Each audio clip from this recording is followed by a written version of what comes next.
All over the country, dangerous wild animals are being kept as pets.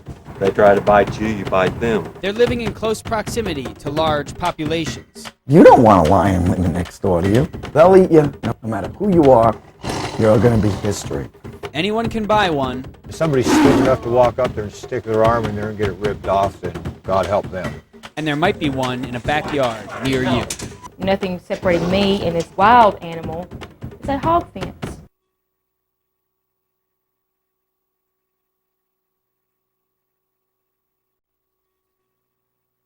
He's pretty hefty, especially his head. For Lance Pope, big cats have been a lifelong passion that almost ended in tragedy. I first started taking care of big cats back when I was 14, and I'm 35 now, and still hadn't learned my lesson. Plenty of scars, but I still enjoy their company. In November 1998, Lance bought 2 lions, King and Queen, from a Texas breeder as companions for the one that he already owned. Just 2 days later, disaster struck. I had just finished feeding the lions and came back out to brush King's mane because he had some tangles. Queen was nearby in a separate enclosure. I knew in my heart of hearts to keep them separated whenever I do that, because anytime you got a male and a female, sometimes they're protective of each other. One thing I didn't count on was that Queen was in heat that night. Then Queen attacked. Queen broke down the gate to get to me. While she was on my back, I tried to push him back through the broken gate and succeeded in doing so to where he didn't know he could get back through. Lance was alone and defenseless. I was fighting for my life the whole time, but it's kind of hard for somebody that weighs 180 pounds to fight off a 550-pound lion with 4-inch fangs. He tried everything, throwing sand at the lion's face, trying to block the lion's mouth, but he was beginning to give up hope. Just then, King came to his rescue. King paced back and forth until he found a hole to get through the gate, and he came in and instantly went up to Queen and swatted her with his paw in her face. I mean, he hit her hard. King then chased Queen away from a severely injured Lance. You know, I didn't know if he was going to eat me or what. So he came back down and I petted him, and he let me use his mane to crawl back up on. I didn't have hardly any meat left on my legs. Bleeding and in pain, Lance managed to get to a neighbor's house. He was rushed to the Baylor Medical Center in Dallas. His injuries were potentially life-threatening, immediately life-threatening had the femoral artery gone on to rupture. The trauma surgeons over there said that I only had about a 20% chance of living. Almost lost it on the 3rd day because I gangrened everywhere she'd bit me. Cat bites are very, very nasty, and they're hard to clean out, and almost lost my legs. Experts who have studied lions say there are many reasons why they attack.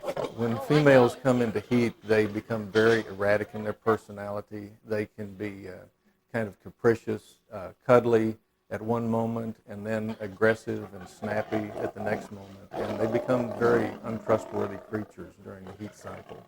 You can see how it would fit back. In the end, Lance survived. After 2 weeks in the hospital, Lance finally returned home. It was funny when I came back from the hospital.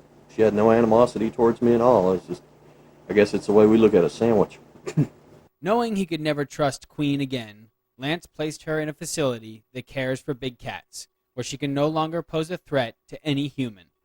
In towns and cities across America, experts estimate that there are between 10 and 15,000 big cats living in the private sector.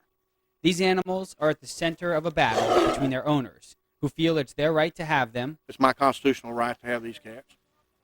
I pay my taxes just like anybody else does. And some members of the public who fear for their own personal safety and the well-being of the animals themselves. Ron Dixon lives in Tyler, Texas.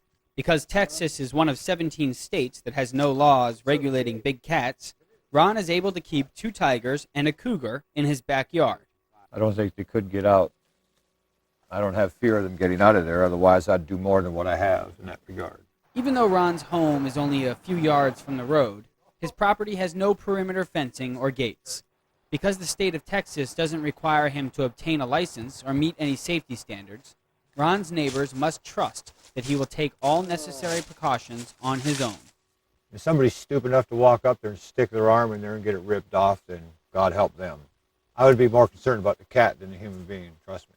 Ron Dixon's attitude towards public safety is not unusual, and it's only one part of the problem. Experts say that big cats are far too readily available to inexperienced owners. Exotics seem to fall through a very gaping crack in this country, and yet what we're seeing is that more and more and more of them are being bought and sold, and at the same time the crack seems to be widening because really no one's minding the store. Alan Green spent 4 years researching the exotic animal trade for his book, Animal Underworld. He says today exotic animals can be purchased legally at a very low cost from websites or newsletters like the Animal Finder's Guide or Animal Marketplace. And in most instances, no one checks on the buyer's background or experience. This is where, according to Green, the problem starts. It's as easy as getting on the internet or going to an auction or looking at a classified ad in a newspaper. There are very few prohibitions on big cats. Although the commercial trade of animals is governed by the United States Department of Agriculture, there is no federal law governing individuals who keep large cats. You don't need a federal permit because the federal government does not regulate pet ownership. The federal government only regulates dealers, exhibitors, transporters, and so on. The federal government leaves it up to each state to make their own legislation. But today, there are 17 U.S. states that have no laws governing private ownership of big cats. What's ironic is that if you're going to buy a dog, let's say, well, you will probably need rabies shots, you may need a license. If you're going to buy a tiger, no one knows, no one cares. So what would inspire someone to own a big cat in the first place? In some cases, they're just good-hearted people who can't resist the charms of a young cub, but quickly find themselves with too much cat on their hands.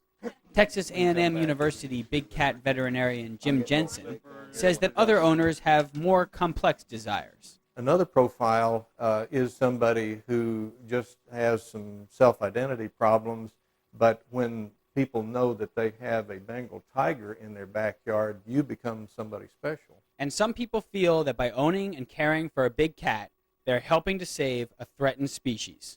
These cats are endangered, the tigers are, and if the American public don't do something about it, we're not going to have any. They're going to be, that's another keystone animal that's gone. This fascination with big cats is fueling a dangerous trend that's sweeping across America, often resulting in tragedy. Up next, it's not only owners that have been attacked by their wild pets. Even innocent children have fallen prey.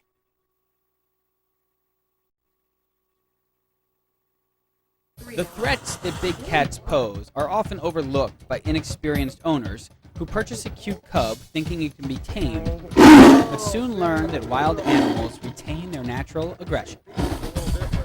David and Linda Dye from Brooksville, Florida, seem like the average American family with 2 kids, a dog, and a cat. Well, actually 2 cats. Ray, it's your favorite. That's good boy. Yeah. What do you think? Yeah.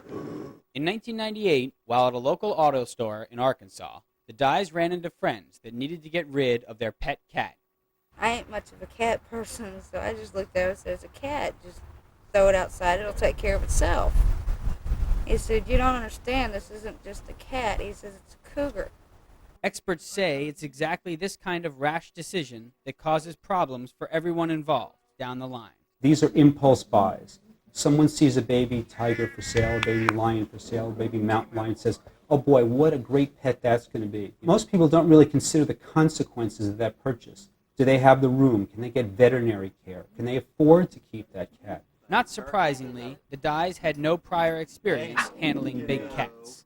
Well, I've had a lot of thoughts. Why did I ever do this? Because it's like having a full-time second job, you know. The Dyes live on an acre and a half of property, and their 150-pound cougar, Zeus, lives in a cage behind their trailer. While cougars kept in captivity may seem harmless to the inexperienced, they're still by nature a wild animal. Big cats can have a pretty aggressive temperament, and captivity can change that. It can modify it, but in reality, it is always there. It can be a latent personality that can always jump back up at them. With 2 young daughters to consider, the Dyes keep a watchful eye on the cougar. They get to hug on him, they kiss on him, they pet him, but we are constantly holding on to him, aware of what is going on. Nothing takes our attention away from him as long as our kids are right there next to him. One second he can be the gentlest, calmest, playfulest animal, and then there's sometimes that he's He could really hurt you. The Dyes took some preventative measures. In 1999, after a year of owning Zeus, his front claws were removed to avoid serious injuries. But altering a big cat for domestic purposes is a controversial issue. I think it's really inhumane to declaw and or defang a big cat because you essentially are dooming that animal to a solitary existence. And if those animals don't have adequate means of defending themselves, they can never be put in a social situation where they are with others of their own kind. But George Stowers, the vice president of the LIOC Endangered Species Conservation Group, which represents the owners of over 1,400 exotic cats, argues that declawing big cats is a harmless necessity. They don't need to capture and subdue their prey with the claws. And some individuals have decided that they want to declaw their animals to make it easier to work with them. And I see no problem with that. With or without claws, Zeus is still a formidable foe for anybody. They try to bite you, you bite them. They bite you, you bite them harder. And they'll quit biting. David's method of disciplining Zeus is known by experts as dominant training. Yeah. Do you want to continue? Do you want to continue? And every once in a while he'll test you. That's why I'm missing one side of my glasses. I get tested. According to some experts, this method is highly inadvisable. I ain't gonna make you go if you don't want to go. That's pretty much fallen out of favor. It ended up with animals that were a significant hazard to their handlers, and when given an opportunity, oftentimes extracted some level of revenge against the people that were imposing their will upon them. Fortunate, knock on wood, I've never been in the hospital from him, but don't get me wrong, one day I probably will have to go to the hospital from him. But on October 25th, 1999, Zeus reminded everyone just how undomesticated he really was. 6-year-old Rachel Epley, the daughter of some friends, was playing in the yard. Zeus was chained up in the house, but left unsupervised. I told him to stay in the front yard. Kids' curiosities, you can't. I stepped into the house for a second. Things That's all it happened. takes. Rachel took a peek at the cougar through an open window, and Zeus lunged at her. I heard the chain go through the window. Couldn't believe what was going on, but got out there and all that had happened, and he did not once get off that chain. Rachel was bitten several times on the face. Her left eye was swollen, and her stomach and chest were severely scratched. She had a tooth mark on each eye. Yeah. Yeah. And a tooth mark here, and another tooth mark somewhere that I can't recall where it was. Right here. Rachel required 12 stitches. That was one of the hardest days of my life because I love them girls. I babysat them. I was around them every single day. They're great kids. They've got big hearts. It was harder, of course, on Rachel's father, Tim Epley. I was getting ready to call my brother and say, bring your rifle down. We have to smash something out here. Let's do a real quick, hit and run mission. After the initial anger and shock wore off, Rachel's father left it up to her to decide Zeus's fate. I chose for the cat to live. I didn't want the neighbors to be crying because I care about them. The Dyes paid for Rachel's medical bills, and luckily she was left without permanent scars. But that is not how the story ends. Because of how Rachel got hurt, while at the emergency room, the police were called. It was then that the Dyes had a new problem. We didn't realize there was regulations on these animals when we first got him. Under Florida law, a permit is required to keep big cats. The Dyes had no such license. On October 30th, 1999, authorities took Zeus and placed him at a local USDA licensed facility. David would have to undergo training in order to get a license and get Zeus back. To begin with, just to get a license for one of these cats, you have to have over 1,000 hours experience in handling large cats that must be notarized and documented by a trainer. Licensed trainer Vince Lowe, who ran the facility, supervised David's training. 14 years of experience has taught Vince what powerful animals cougars are. Well, these animals have between 2,200 and 3,800 pounds of jaw pressure per square inch. They break bones like most kids eat lifesaver candies. You can't outrun them. You can't outclimb them. If you ever meet one of these in the wild, the worst thing to do is turn and run. If you turn and run to these animals, you become prey. Catch me if you can, eat me when you do. Zeus will challenge anybody that he can. And I was always a fair challenge to him. Zeus has ripped open my arm, my hand, the top of my head, the side of my face. After 9 months, David received his certification from the state of Florida, and Zeus was returned to the Dyes. Now armed with the proper training and knowledge, the Dyes are better equipped to care for Zeus. Don't try to get one of these animals without being properly educated on what to do. You can kill them by feeding them the wrong food. They can kill you if you don't know what to look for or how to treat them. Luckily, this time, the lesson didn't have to come at the cost of a life. With 7 deaths and over 60 captive feline-related attacks since 1995, the United States Department of Agriculture, which enforces the Animal Welfare Act, issued a position statement in February of 2000, warning the public about the risks posed by big cats. We're trying to prevent those people who aren't properly qualified from getting them in the first place. There are many owners dedicated to their exotic cats, but they're not everyone's cup of tea. Up next, see what happens when the neighbors say, "Not in my backyard." For people living next to exotic animals, it's the threat of the animals escaping that is their primary concern. I have 2 small children who they should have felt very safe playing in their yard. But instead, it was always in the back of your mind that just a few hundred feet away from us are 3 800-plus-pound tigers. The 3 tigers belonged to Karen and Tony Cavalier. They lived in cages behind their suburban home in Conway, Arkansas. In 1996, the neighbors, fearing for their safety, contacted Faulkner County Sheriff Marty Montgomery, who inspected the property to make sure the cats were secure. It was a rather large cage they were in, and felt like that there was no immediate threat of them getting out. It was well constructed, but at the same time, we had to take into consideration major catastrophes, the possibility to occur, such as a fire that could have occurred, or storms. The neighbors' fear was justified.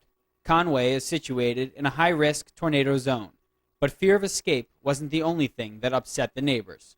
A real estate agent here told me that I have a beautiful home, nice large piece of property, but she couldn't give it away for $10,000 if she tried, as long as those animals are here. The state of Arkansas is also one of 17 states that does not require a permit for big cat ownership. So the Cavaliers were technically within their rights to have them. But in the subdivision outside of Conway, the zoning laws, or covenants, had their own restrictions. Our covenants specifically state no livestock, animals, or poultry except that dogs, cats, or other household pets may be kept on any building site or lot, provided that they are not maintained for commercial purposes. Armed with the covenant, the neighbors took their case to the Faulkner court, claiming that by keeping tigers in their backyard, the Cavaliers were violating the area's zoning regulations. The case caused a lot of controversy and divided the residents. I think locally it's drawn quite a bit of attention because it has become such a cat fight, so to speak. They are surrounded by homes. This is not as out in the country and as remote as it probably should be for their sake. They are within a few hundred feet on all sides of a house, and obviously that has created some of the tension because Mrs. Jones lives very, very close to them. This situation is not unique.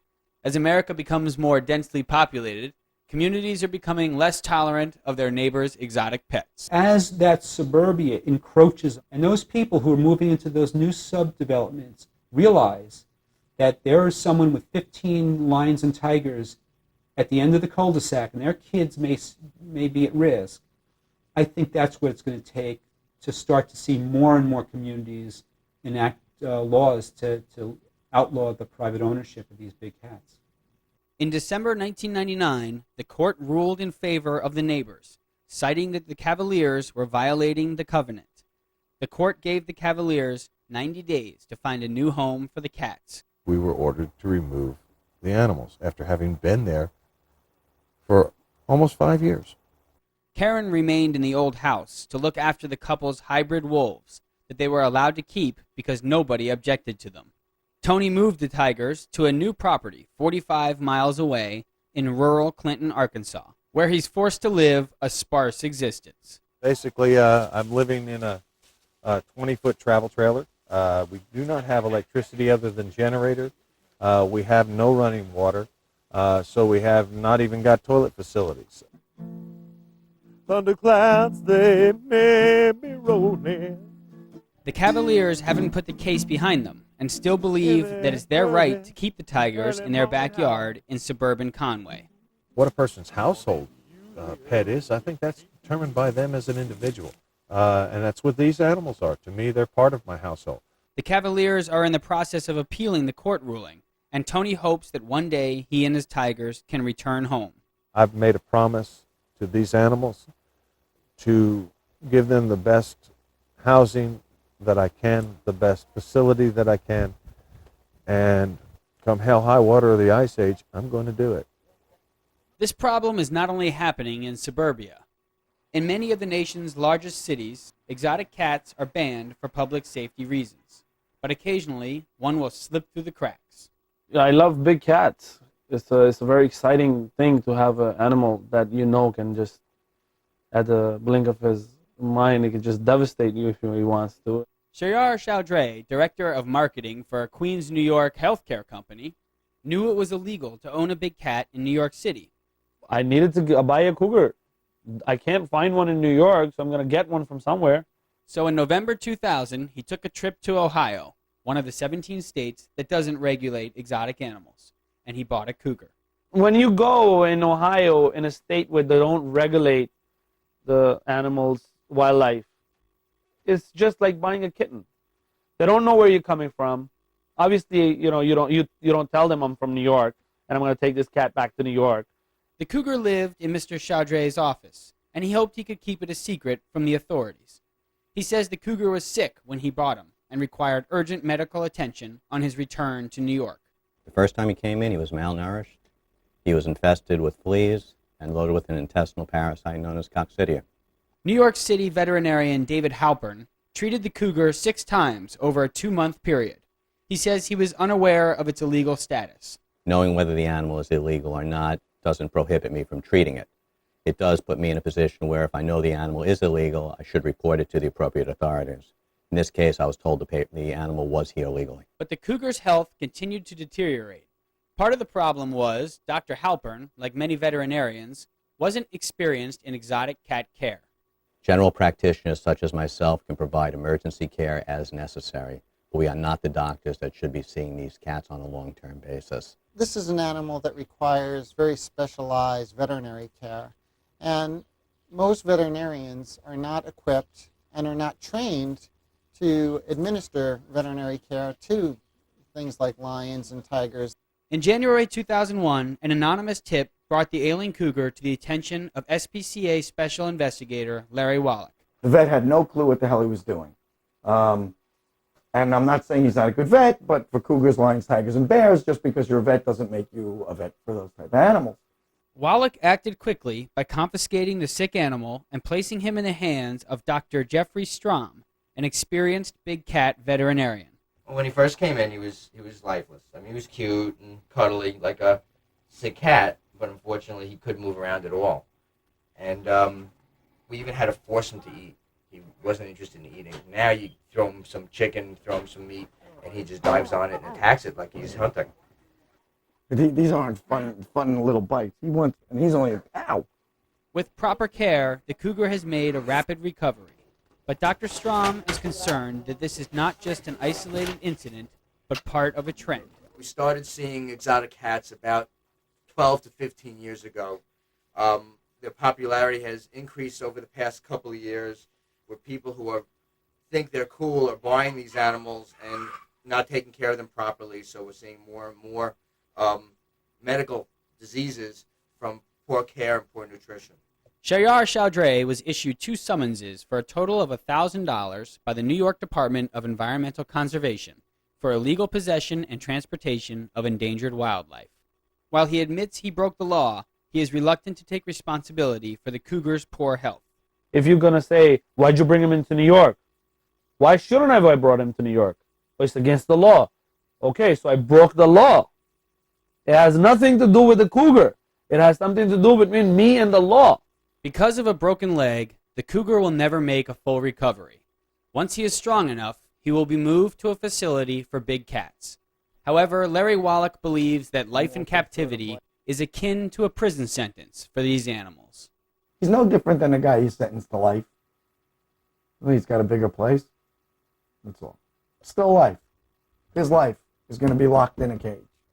It's not just adequate health care for big cats that is an issue for people living in large metropolitan areas. The big cats have become popular among people who don't know how to take care of them. And in the suburban areas, these animals cannot be cared for properly. They can't be housed properly. They're dangerous. Living in the suburbs, you don't want a lion living next door to you. They'll eat you no matter what you are, no matter who you are. You're going to be history. If a family breaks apart, the children usually live with a parent or relative. But when it comes to a dangerous wild animal, finding a new home isn't so easy. In captivity, big cats enjoy a level of care not available in the wild. Such amenities as daily meals and vet care have increased their lifespans from approximately 15 years in the wild to 20 to 25 years in captivity. But experts say owners aren't always aware of just how big a commitment these big cats really are. The level of responsibility of having one of these cats is similar to having a child, one that never grows up. People who aren't willing to accept that level of responsibility shouldn't get the cats in the first place. The long-term care and attention a big cat requires is unlike any other domestic pet. But if something should happen to its owner, who's left to provide that special care? Now, we all know that life is full of hazards, and part of responsible captive husbandry involves having contingency plans to deal with those kinds of situations, so that no matter what your situation is, 5, 10 years down the road, the animal will be adequately taken care of. But even people who start out with the best intentions can run into trouble. I was married for 12 years, and out of the 12 years, or the whole 12 years, I wanted to have a tiger. Tigers are exotic and beautiful. Everybody loves tigers. Before getting his tiger, Bob Sturm of Mantua, Ohio, was trained and educated at a local USDA licensed facility. The training consisted of 2 years of handling tigers, lions. Feeling he'd become adequately prepared for the challenge, Bob Sturm bought a male tiger from a friend for $1,000 in 1998. You take him in and you show him love. That's all Sammy, our tiger, that's all he knew was love. Samson, also known as Sammy, became one of the family. But even with all his training and preparation, Bob never took into account what effect the changes in his life would have on Sammy's future. When Sammy was only 9 months old, Bob and his wife Scarlett split up. She got a restraining order against me, and I couldn't see my tiger. 2 days later, she gave him away. Without any contingency plans in place for the tiger, Bob's wife Scarlett decided to put Samson in the care of a facility for abandoned exotic pets. Bob fought for and regained custody of his tiger, but the breakup of his marriage had left him living in a small apartment without the adequate space for a tiger. Sammy was now 12 months old and had grown to 250 pounds. With no options left, Bob was also forced to place him in a shelter. I had to fight 3 months to get him back. And when I finally got him back, I had to give him away. And I hated to do that. Samson's new home is Rescue One, an animal shelter run by Angela Harder and her boyfriend, Dave Siraki. We're heading to Angela Harder's place to see Samson. I haven't seen for almost 3 months since I had to give him away. Who is that? Hey. Hey, buddy. How you doing? It looks great. Or Angela and Dave have done a really good job. I mean, we're just doing the best we can do. In fact, You're doing great. well, thank you. You're doing Thank great. you. This is an ever-learning process because just when you think you know it all, the kiddies will teach you don't. Yeah, Sammy was lucky that Bob was big enough to pick up the phone and say, "Hey, come get him," get Get him out of trouble. Samson's story isn't unique. Other cats at Rescue One have also fallen victim to their owner's misfortunes. This one over here, the lioness, she's 20 months old, and she came to us about 2.5 months ago. Another victim of life's uncertainties and a lack of proper planning, the lioness named Sheba was abandoned without food or water after her owner committed suicide. Detective Bart Giese of the Belmont County, Ohio Sheriff's Department was the investigating officer. Well, our concern was, what are we going to do with this lion? Detective Giese took it upon himself to look after her. With the help of the neighbors, he made sure she was regularly fed. She was in the cage here by herself for about 3 weeks. One of the neighbors close by would come up and check on her. My wife and I would come down and check on her. It didn't take long for Detective Giese to become attached to his new charge. He was concerned about her future and began to make plans of his own. I was afraid that we weren't going to be able to find a home for it, and we were running out of time as far as how long we could keep this up. So I was actually talking with my wife on how we could build a cage to keep it at our home out in the yard until we could find a home for her.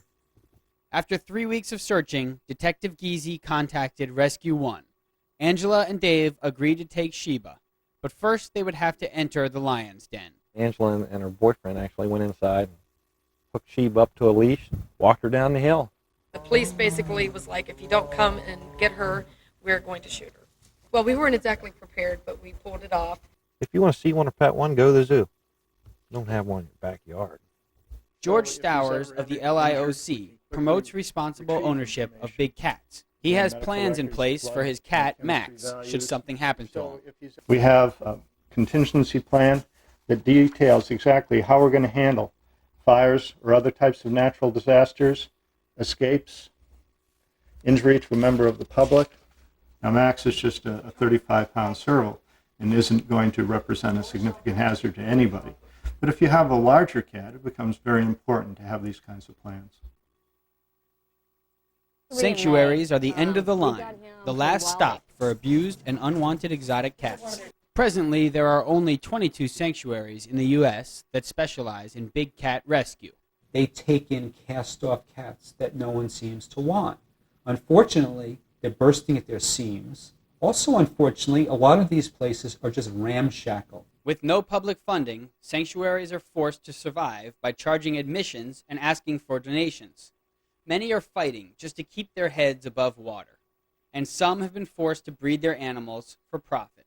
What happens in some cases, not all, is that to stay afloat, they then breed and sell more of these big cats because that's their source of income. They're fueling the trade in these same animals, exacerbating the very problem that purportedly they're solving. Noah's Land is a sanctuary with a drive-through wildlife park. It charges $10 admission.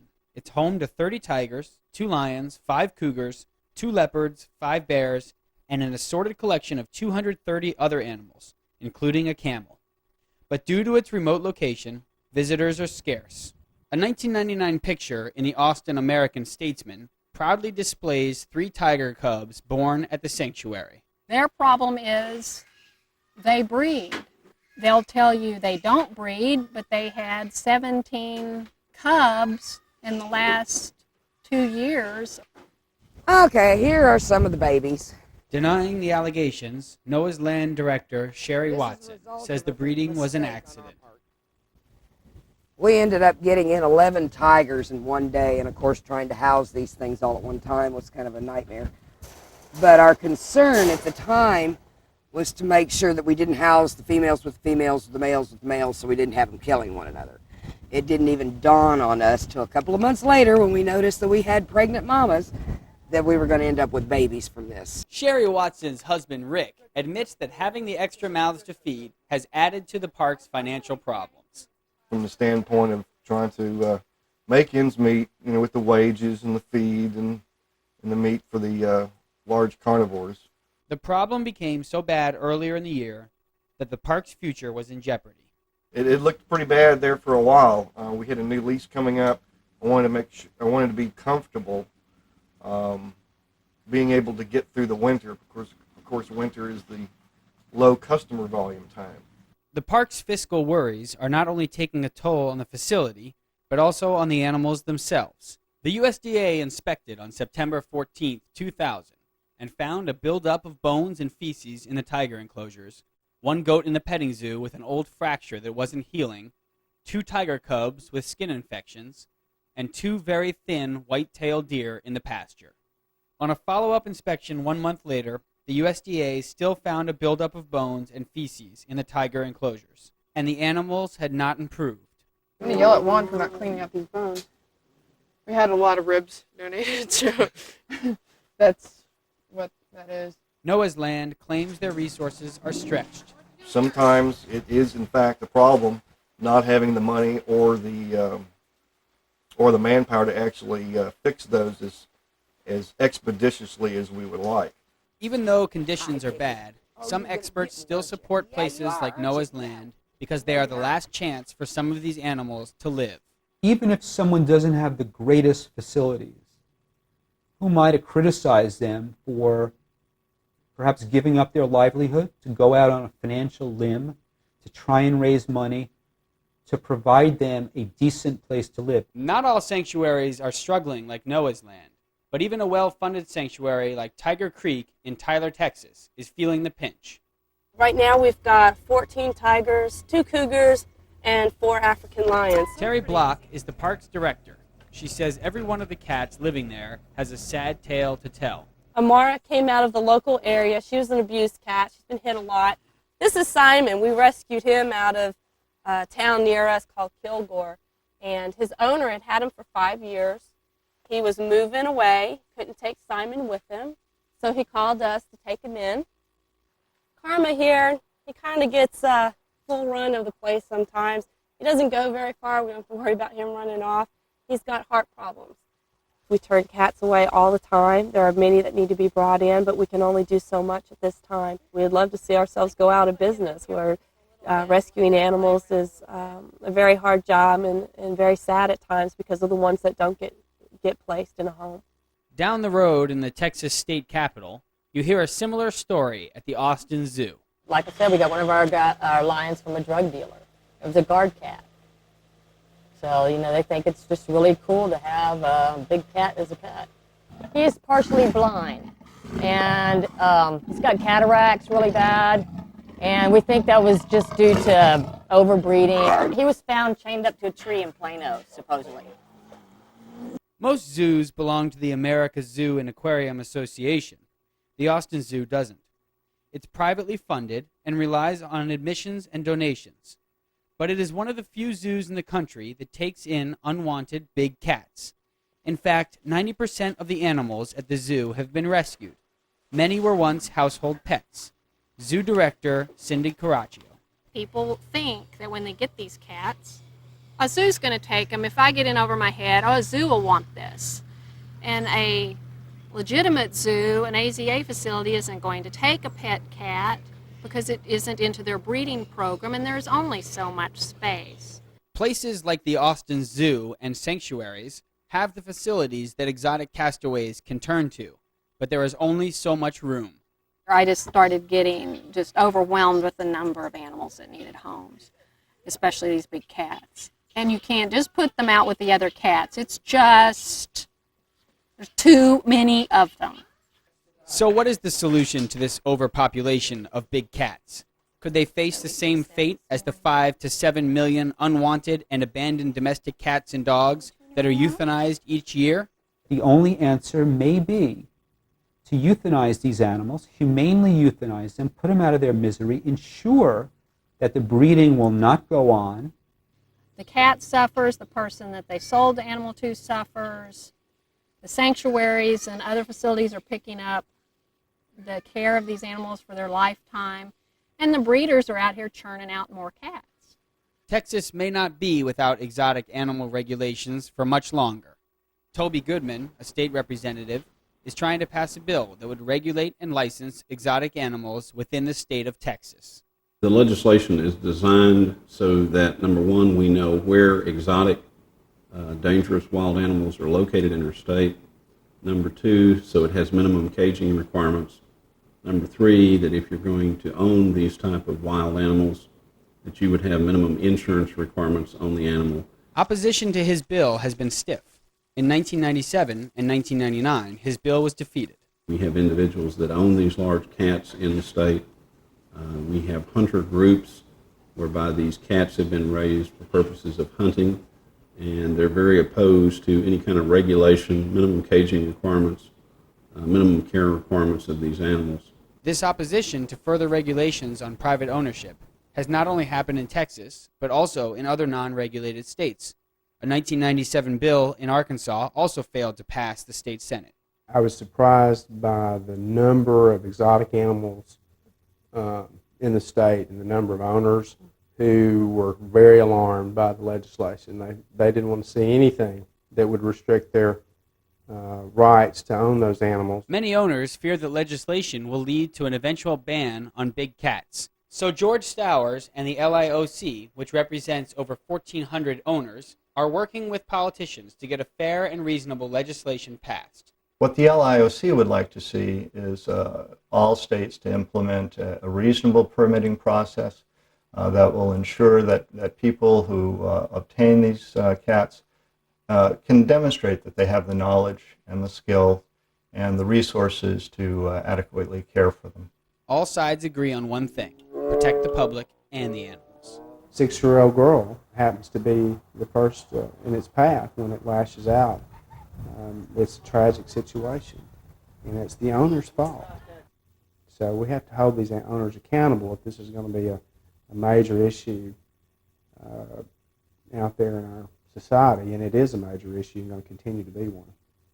Should these animals be left in the wild? Is keeping them in America's backyards protecting the species? Or should we allow nature to take its course? I think kids 100 years from now deserve real ones instead of just pictures. A picture, no matter how beautiful, is not the same as seeing a living, breathing animal. Your grandchildren may never see one. And that's something to remember for the future. That's all this is the future. You'll hear arguments, well, they're endangered species. We must propagate these in order that our grandchildren's grandchildren can see them. Otherwise, they'll never see these cats. With the sheer numbers that are out there, I don't think we have any problem having grandchildren's grandchildren seeing cats. I want the public to realize that these aren't big, fluffy house kitties. They're wild animals, and if you stop buying them, the breeders go out of business, and the problem stops and the animals quit suffering. Time and time again, individuals in the private sector have shown that they can do as good or better a job than major metropolitan zoos, and we have to keep the door open for those individuals. Let's get real. By imprisoning a tiger in your basement for its life, you're doing nothing to ensure the survival of that species. All you're doing is ensuring a miserable life for that individual animal.